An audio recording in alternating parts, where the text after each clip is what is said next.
Brian Ritzno here. Today I wanted to share with you the importance of studying history. And um, it's not just to as a hobby or things of nature, it's a practical matter. Uh, One thing, there's a lot of things like you can actually learn from history, right? Like, for instance, you can know the origin of how the ideas developed. Like, let's say if you're in a specific field, like let's say if you're an engineer and then doing some kind of like making some sort of like systems, then you can dig deeper into the previous history, and you can kind of tell how this evolves, and then by that study you can actually understand in a very deep way of what you're really doing, and that really helps you to bring out the next version of it. It's like a continuous process, and you know how things evolved, like who came in and who did, what kind of influence it has on the iteration. So it becomes sort of like the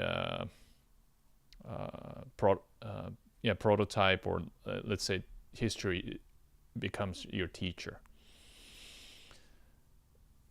And also, what you can learn is that how the power structure works, right? Like everybody has I mean, human beings are the same. That's a great precepts under God. That's true.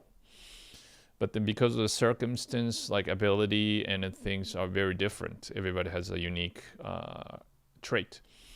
And then socioeconomically, humans tend to get stratified, right? And the great thing about the U.S. or this kind of commercial, like a meritocratic still, we cherish.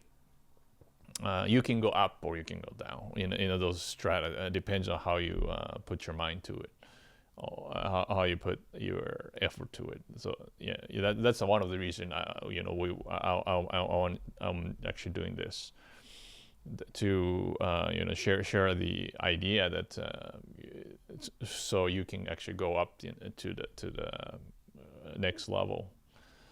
But in any case, if you study histories, like you can see the struggle between each class of people, or like socioeconomic class, fight against each other or alliance together, or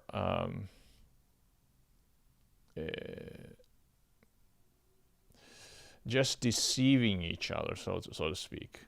Okay, and the methodology is different. Of course, if you have a more like high in social status, you have more power.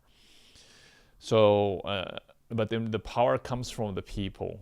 Like, yeah, right. The more the people you have, the more the power you have.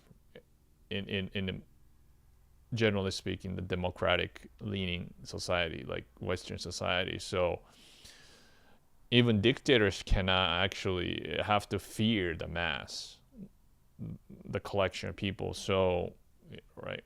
So that's why learning history will make you kind of understand this type of dynamic, and and you can extrapolate that into the present time, and then see where you are at.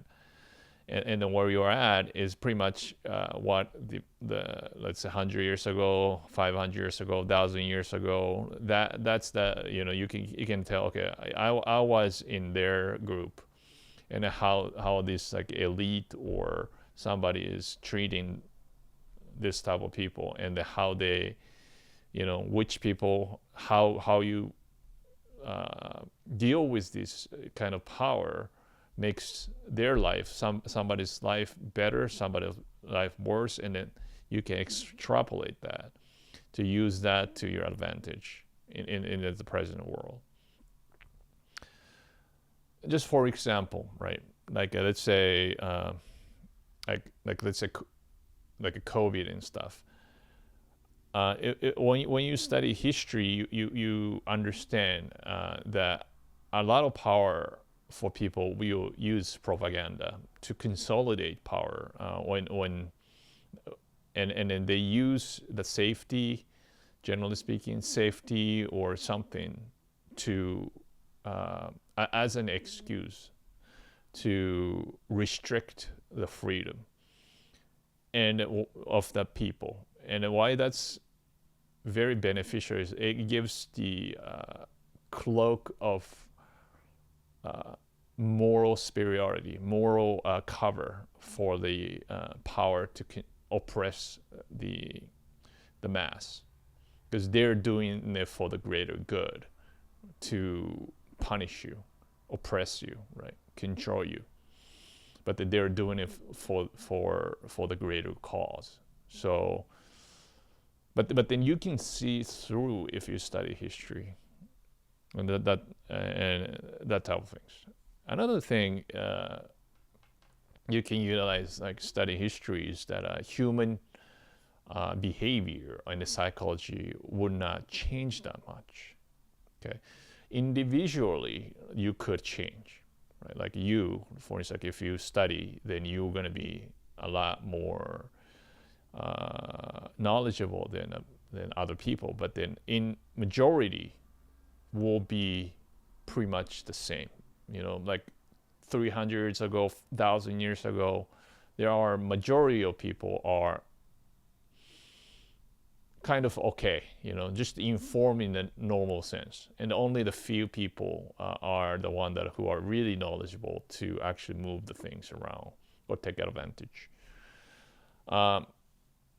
So just give you an example. Maybe this might help your life. So people are, I'm always telling, like, no FOMO, you know, and the panic, and people panic, don't panic, that type of things, emotional control, and so on and so forth. No matter how much I say don't do it, on average people will move towards that direction. Okay. And then when the time passes, right, people will FOMO, means like a fear of missing out. People will go get into kind of scammy, easy money investment, for instance, and then it'll crash. Okay. Or things of that nature.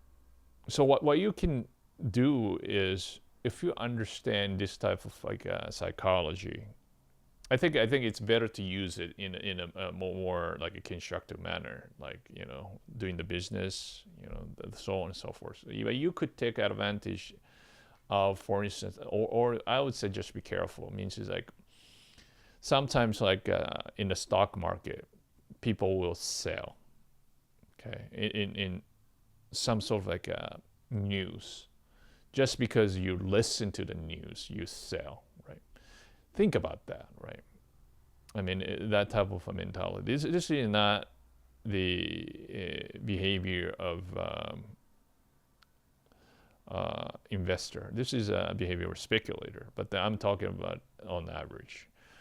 For average, people get feared by what they heard on the news. They sell. Now, if you sell it together, it's like a lemon. You're gonna lose a lot of money. But then, if you know the history, it'll come back up. If it's like, let's say, index fund or good company or excellent company, right? If you know what you're doing, then that's the time you're gonna invest. And another thing besides investing is for the business. There's a lot of times, like, rack your brain and then, okay, what would that be for the next 10 years or 5 years, and then you try to aim it. Important. But then there are some things that you don't quite, human don't change, right? I mean, if you study history, people love to eat. People love sweet things. People like vacations. People like, loves, that type of things. Like, they love families. They like convenience, like all sorts of things. But these like foundational, this perpetual nature of humanity, that if you learn, there's a lot of treasure that you can utilize to benefit the human. It means it's like give people what they want. That's what I'm trying to say, and make something out of it. And so I encourage people to read books, like history books. In different case. History about the Genghis Khan was great. History. I think Howard Zinn's book was really good. I think it's like America's History, or there are many others. But any era, like even Roman histories, any eras, have that same sort of ingredient if you read a good books. So I recommend to do that. Thank you for watching.